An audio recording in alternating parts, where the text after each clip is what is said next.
Diz assim, João capítulo 6, versículos 53 e 54. Diz assim: Jesus lhes disse: eu digo a verdade.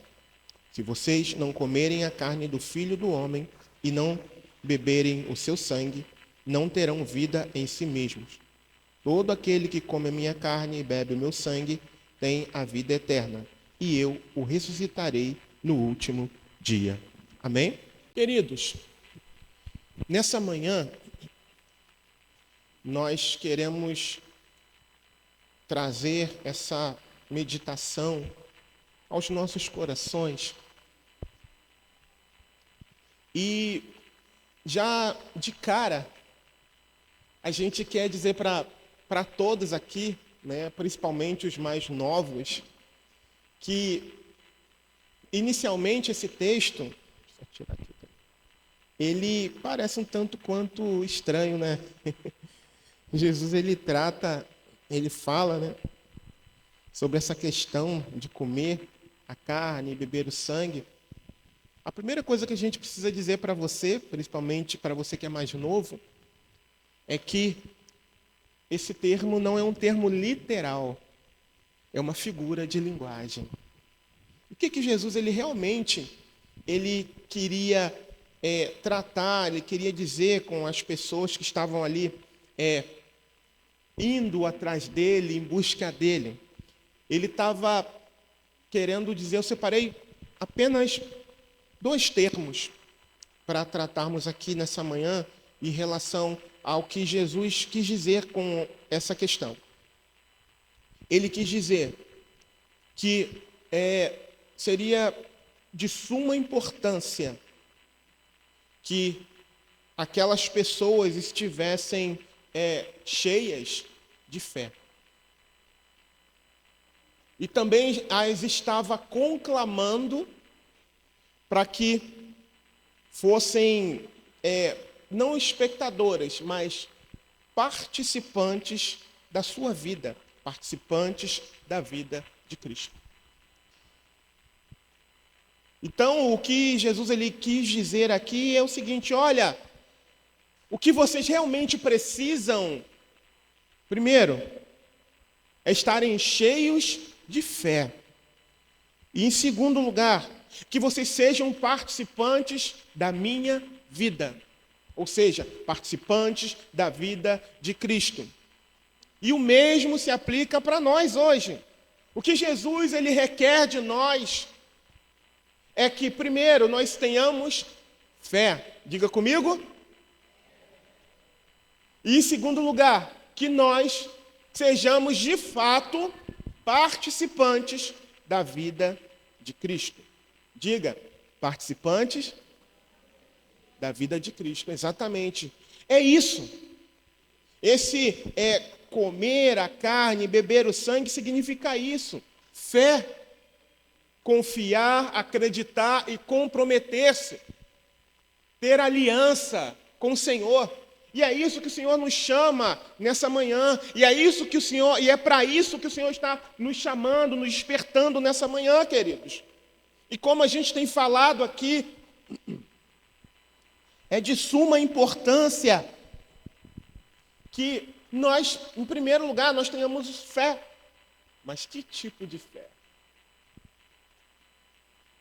Nós temos falado sobre isso aqui e é muito importante que entre no nosso coração que tipo de fé. Mas, em primeiro lugar, fé.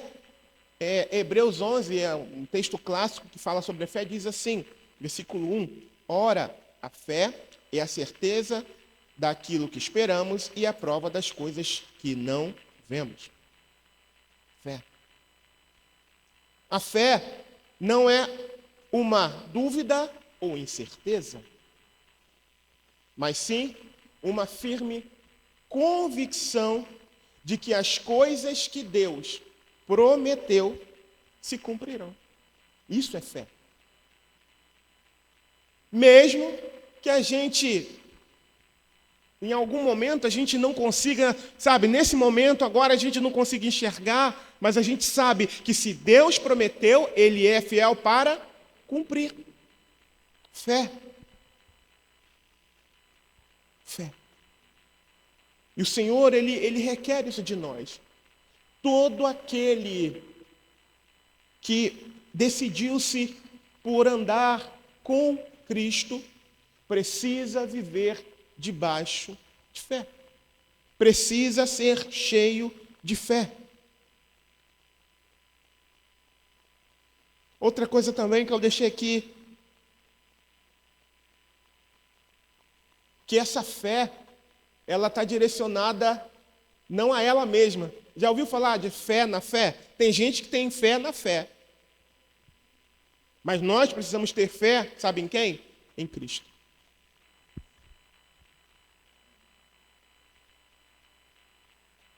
Eu preciso ter fé em Cristo. Mas não apenas aquela fé de que tudo vai dar tudo certo, mas também aquela fé de que mesmo que as coisas estejam errado, o meu foco está nele. Mesmo que haja adversidade, mesmo que haja momentos difíceis, mesmo que haja escassez, os meus olhos estão fixos, sabe em quem? No autor e consumador da nossa fé. Porque é fácil a gente falar de fé quando a gente traz uma mensagem triunfalista. Ei, queridos, Deus vai dar, Deus vai fazer, tudo vai dar certo. E a gente... Mas é mais difícil quando a gente fala assim, olha, mesmo se houver escassez, mesmo se houver dificuldade, mesmo se houver lágrimas, mesmo se houver perdas, continue focando nele. Eu me lembrei do versículo. Porque essa leve e momentânea tribulação produzirá em nós um peso muito excelente de grande glória.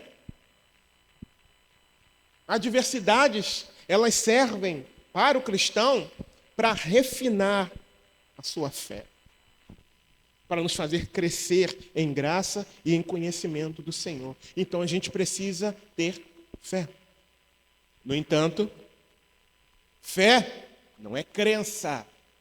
Lembra que eu falei agora há pouco? Acreditar, confiar e se comprometer? A fé bíblica, a fé salvífica, ela não é uma fé passiva.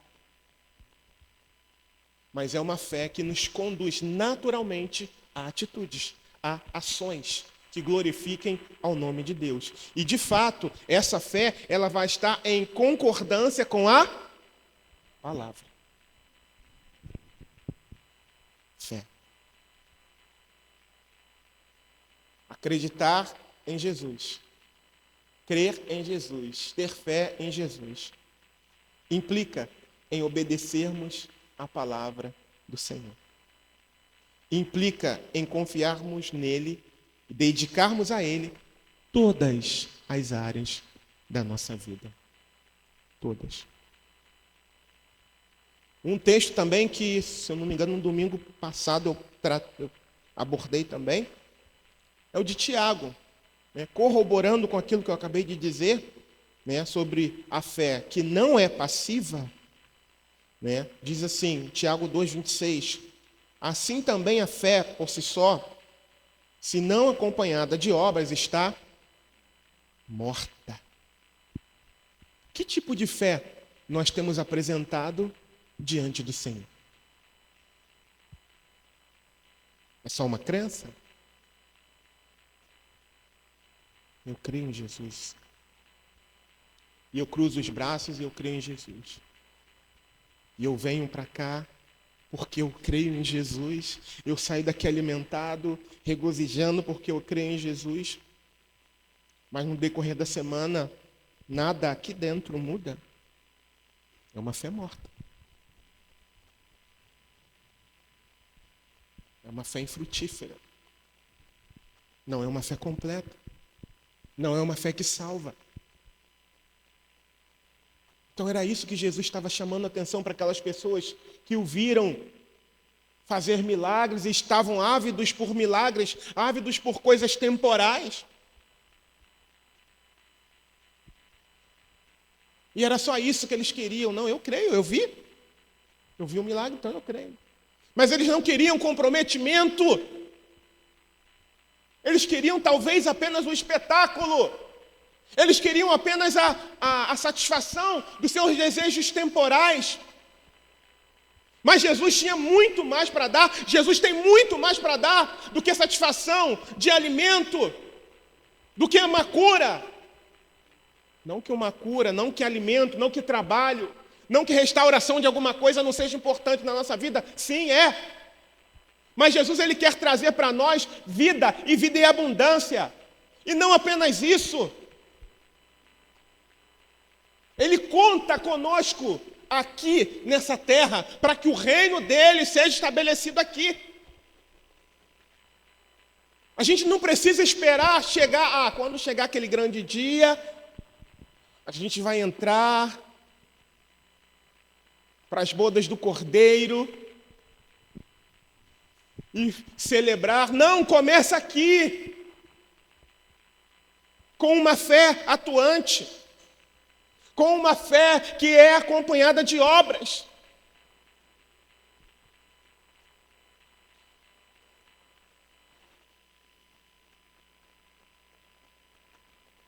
Uma fé que nos leva a ações práticas. É essa fé que o Senhor está requerendo de nós.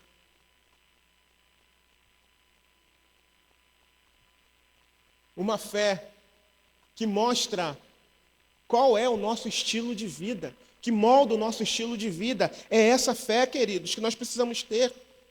Se de fato nós nos rendemos a Cristo, é esse tipo de fé que nós precisamos apresentar. E a pergunta fica: é esse tipo de fé que você tem apresentado? Ou apenas vir para cá, participar de um momento de celebração é o suficiente? Ou você é daqueles que todo o primeiro domingo do mês você tem o prazer de vir com a sua família? É como se houvesse um cartãozinho de ponto. Eu participei da ceia. Eu sou membro da igreja. Aí você vem, aí faz aquele barulho, aí sai um canhotinho de que você esteve. Não é isso. Não diz respeito a isso. Infelizmente, o comportamento de alguns sugere isso. Muitas das vezes, o comportamento de alguns que estão no nosso meio sugere isso. Mas Jesus está nos chamando para termos, de fato, uma fé atuante. E muito mais do que isso. Segundo lugar e último, participação na vida dele. E como é que se dá essa participação na vida de Cristo? 1 João capítulo 3, versículo 16, diz assim: nisto conhecemos o amor, que Cristo deu a sua vida por nós. Glória a Deus. Ninguém vai dar glória, não? Tem que dar glória agora pela segunda parte do versículo também, tá? Porque a gente celebra, a gente pula, a gente vibra por saber que Jesus deu a vida por nós. Oh, é maravilhoso? Sim, é. E a gente tem que celebrar. Celebra, você é livre para isso. Mas vem outra parte. Aí tem que dar glória também, celebrar, tá? Qual é a outra parte do versículo? E devemos dar a nossa vida pelos irmãos. E aí já complica um pouquinho, né, não, pastorzão? Saber que Jesus deu a vida por mim, se entregou por mim lá na cruz do Calvário, derramou sangue precioso. Oh, maravilha! É bom demais. Sabe, me enche de motivação. Mas peraí, mas vamos fazer o seguinte? Vamos fingir que a gente não leu essa segunda parte, vamos ficar só com a primeira, que é melhor? É assim que a gente se comporta. Queridos, a obra de Deus é completa, ela precisa ser completa. E Jesus, ele deu a vida por nós, sim, louvado seja Deus, maravilha, eu celebro sim, porque é motivo, porque eu estava morto e revivi. Você estava morto e reviveu, mas Existem outros que precisam passar pelo mesmo processo pelo qual você passou. E embora Ele não precise de nós para fazer isso, Deus conta conosco. Vale um glória? Glória a Deus, eu dou glória. Sabe por quê? Ele conta com a gente. Ele conta com a gente, Ele conta com a nossa cooperação. E aí, isso significa participação na vida de Cristo. O Senhor conta com a nossa participação. É claro que o poder é dele, a honra é dele, a palavra é dele, quem faz é ele, mas o canal sou eu e você. Tudo é dele, tudo diz respeito a ele, inclusive eu e você. Mas precisa também da nossa cooperação.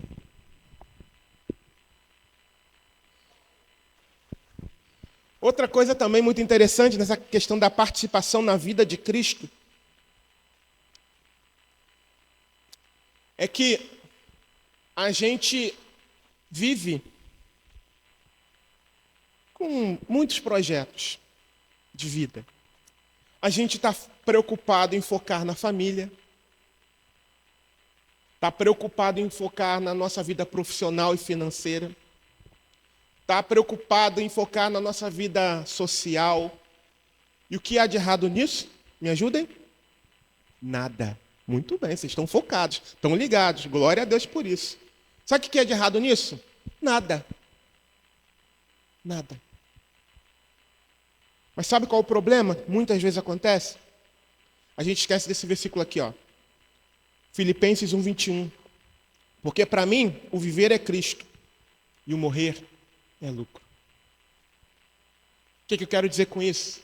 Muitas das vezes, tudo isso que eu falei, que é lícito, e que a gente de fato precisa zelar, trabalhar, é algo honroso para o homem, para o ser humano, para o homem, para a mulher. Família, se eu negligenciar a minha família, eu neguei a fé.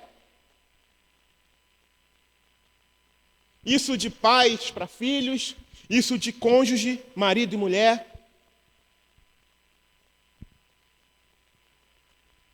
Agora,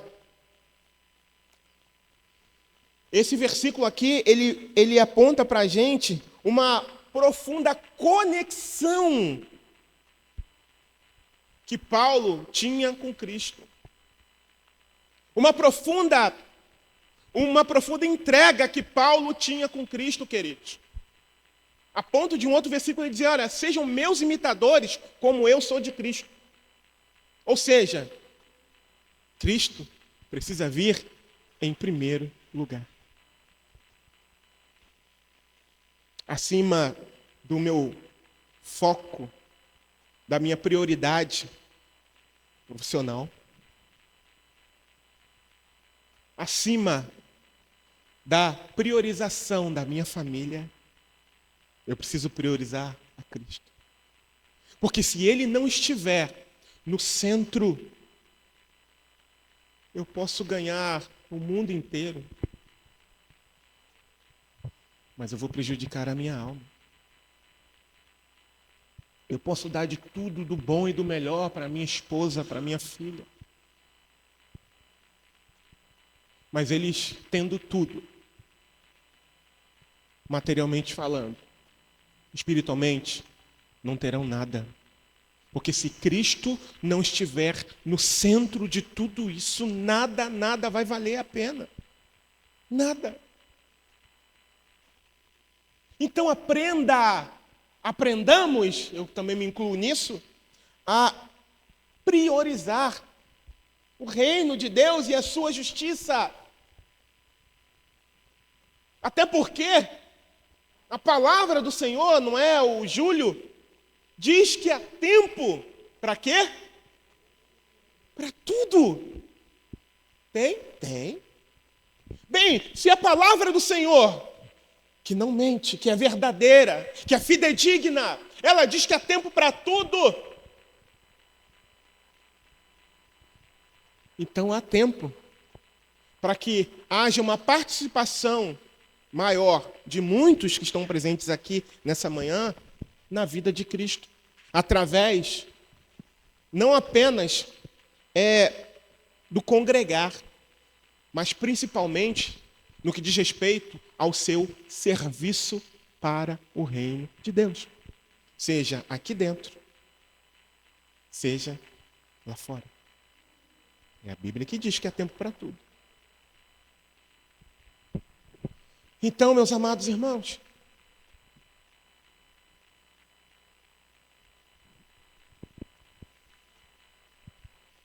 que nós venhamos a vivenciar o que Jesus estava dizendo para aquelas pessoas que viram-no fazendo um grande milagre, multiplicando pães, e por isso ficaram, uau, é isso, eu vou colar com ele, é isso que eu quero, é isso que eu preciso. Senhor, dá-nos sempre desse pão. Jesus conhecia o coração deles. Jesus saciou a fome deles. Mas eles ficaram focados só naquilo ali, naquilo que era temporal, naquilo que acabava. Mas Jesus, aqui nesse texto, nas suas partes finais, mostrou para eles que ele era muito mais do que aquilo que eles tinham visto no início, com aquilo que eles tinham ficado, no início. Jesus é o autor da vida eterna, vida em abundância. E nós, o que precisamos fazer? A gente precisa ter fé. E uma fé que venha cheia de atitudes que glorifiquem e que apontem para Ele. É isso que o Senhor quer de nós. É isso que o Senhor quer para nós. Que o nosso respirar, querido, que cada batida do nosso coração esteja no compasso do nome. Jesus, Jesus, Jesus, Jesus, Jesus, Jesus, Jesus. Obviamente eu estou falando das nossas atitudes. Obviamente eu estou falando de tudo que a gente vai fazer. Quer comais, quer bebais, quer façais qualquer outra coisa. Fazei para vós mesmos. É isso que está escrito? Não? Ah, glória a Deus. Vocês estão ligados? Oh, glória. Façais para a glória de Deus. Não é isso que está escrito? Então eu não posso viver para mim mesmo. Porque viver para mim mesmo, eu estou pecando contra o Senhor. Porque agora, vivo? Não, mas Cristo vive em mim. E agora eu já não vivo mais na carne, ou seja, vivendo para os meus próprios desejos, vivendo para minhas próprias vontades, mas eu vivo agora em prol do reino. Claro, eu tenho minha família, eu vou trabalhar, vou estudar, vou me preparar, vou me qualificar, vou me relacionar com as pessoas, mas tendo sempre como prioridade o reino. O reino. Sempre de forma intencional. Qualquer coisa que eu vier fazer, tenho sempre o reino. O reino. E aí, olha que coisa legal. Um testemunho agora para contar, claro. A gente estava no aniversário, eu falo a gente, eu e meu vizinho, a gente estava no aniversário aqui no mercado, né? E aí eu passei no caixa primeiro, ele, pô, cara, duvido você me dar uma carona. Eu falei, eu vou te esperar. Opa, a cabeça aqui, ó. Eu falei, eu vou te esperar. Ele já é cristão. E aí, ele me convidou para o aniversário da esposa, haveria um culto em ações de graças. E ali, você vê que coisa linda. A partir de tudo que aconteceu, por exemplo, até mesmo lugar, estava lotado, irmãos, lotado. Eu quase desisti. No aniversário aqui, no mercado aqui perto, ali na Praça de Santa Luzia. Foi na quinta-feira. Olha como Deus faz as coisas. E aí, antes de chegar no caixa, de me fixar no caixa, o que eu faço? Eu procuro a menor fila, né? E, curiosamente, na minha busca por uma fila menor, eu encontrei uma fila. Gente, sem brincadeira, quem conhece o mercado ali, as filas elas estavam indo até o final do corredor. Para quem conhece ali. Aí você tem noção de como estava cheio. Estavam chegando no final do corredor. E para minha surpresa, né, eu olhando, só que as filas estavam fazendo assim e alguém comeu mosca, tá? Eu quero deixar claro que eu não passei à frente de ninguém, graças a Deus. Mas alguém comeu mosca e aí ficou uma fila que parecia que estava fechando. E eu olhei, eu não vi nenhuma placa, eu falei, eu vou parar aqui, se alguém falar alguma coisa, eu vou pedir desculpa e vou sair. Eu olhei, essa fila aqui para lá, essa aqui vai para lá. Eu falei, essa aqui vai para lá. Falei, Jesus, que bênção. E eu fiquei ali. Aí veio uma outra pessoa, parou atrás, ninguém reclamou. Eu falei, que bênção. E aí veio esse vizinho, ele passou, rapaz, eu tô lá atrás. Eu falei, cara, tem lugar aqui. Ele tem? Eu falei, tem. Aí ele veio e correu. Aí nisso a carona. Vocês vão entender onde eu quero chegar. Nisso a carona. Por fim, passei primeiro, depois ele passou uma pessoa, passou ele, dei carona para ele. Ele, ontem, sábado, tem um culto lá em casa, de ação de graça, aniversário da minha esposa. Aí eu fui. Aí, culto abençoado. E aí o pastor chega para mim e fala assim, olha só, você pode trazer a palavra? Aí eu olhei para o irmão e falei, rapaz. Aí eu olhei para o irmão, rapaz, você me bota em cada estreito, hein? Aí ele começou a rir, eu falei, rapaz. Falei, amém. E ali, irmãos, para a honra e para a glória do Senhor.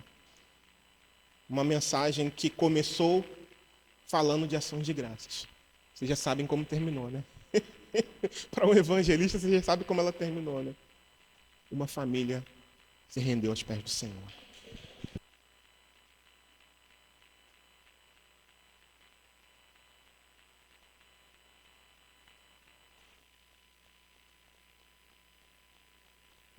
Então é isso que eu estou dizendo para vocês. Nós precisamos ser intencionais. Tudo bem que com ele, né, é meu vizinho, é cristão. Mas chegando lá, a gente enxergou a possibilidade. E detalhe, que eu não falei, mas vou falar agora.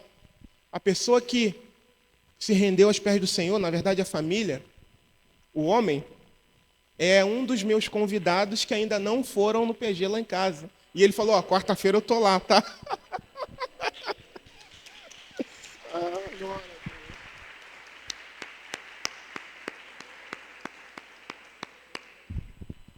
Eu sei que tem muito trabalho pela frente ali. Mas ele falou para mim, quarta-feira eu tô lá, eu e minha esposa. Eu falei, amém, glória a Deus. Se bem que eu nem tive por intenção isso. Tanto é que, depois que eu fiz o apelo, eu falei, pastor, a honra é sua. Aí entreguei o microfone para ele e ele orou, né? E assim, é claro, não combinei nada com ele, mas como aconteceu naquela circunstância lá, na casa, minha intenção, embora eu estivesse orando por ele para que ele fosse para o PG lá em casa, não tem importância. O principal, sabe o que é? O reino. Isso é o principal. Então, eu falei para ele, pastor, a honra é sua. Foi o que eu disse para ele. E ele orou lá e tal. Então, assim, a minha esperança é que eles cuidem do discipulado. Mas, se eles não fizerem, nós estamos abertos e prontos para isso. Então, queridos, não perde oportunidade não. Seja intencional. Quer ver uma outra coisa? Do que eu tenho vivido, de coisas intencionais que eu tenho vivido, só para a gente finalizar? Aqui, eu sempre, né, essa padaria aqui, eu passo ali, falo com o rapaz, sempre brinquei com ele, e um dia desses Vânia estava até comigo, eu nem falei nada com ela. Aí ela, você vai para onde? A gente estava indo para um compromisso. Eu falei, não, tem que parar aqui. Ela foi lá comigo, e eu falei com ele, quero você lá em casa. Sempre compro pão lá com ele e tal, brinco, já tinha convidado ele para vir à igreja, e eu percebi agora que ele está com funcionários. Falei, não vou perder a oportunidade não. Porque antes não dava, porque ele estava, como o pessoal diz, full time. Né? Ele abriu a padaria tem pouco tempo, deve ter o quê? No máximo um ano.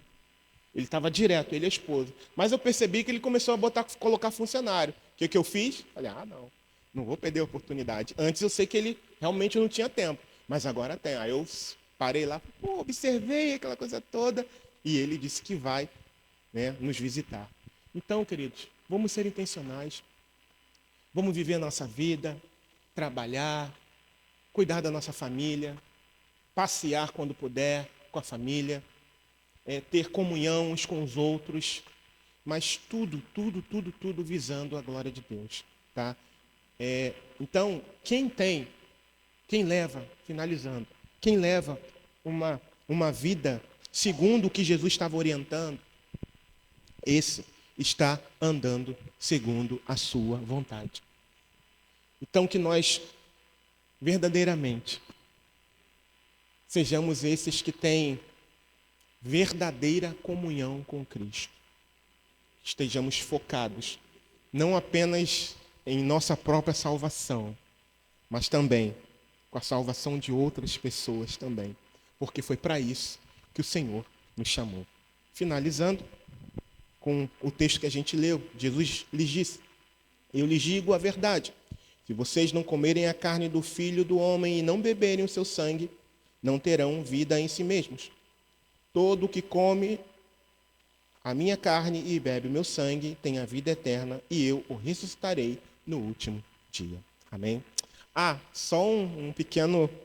Tem nada a ver com ceia aqui não, tá? Embora seja dia de ceia, eu não tô falando. O texto aqui não está falando da ceia, mas está tratando disso que a gente acabou de falar. Amém? Em nome de Jesus.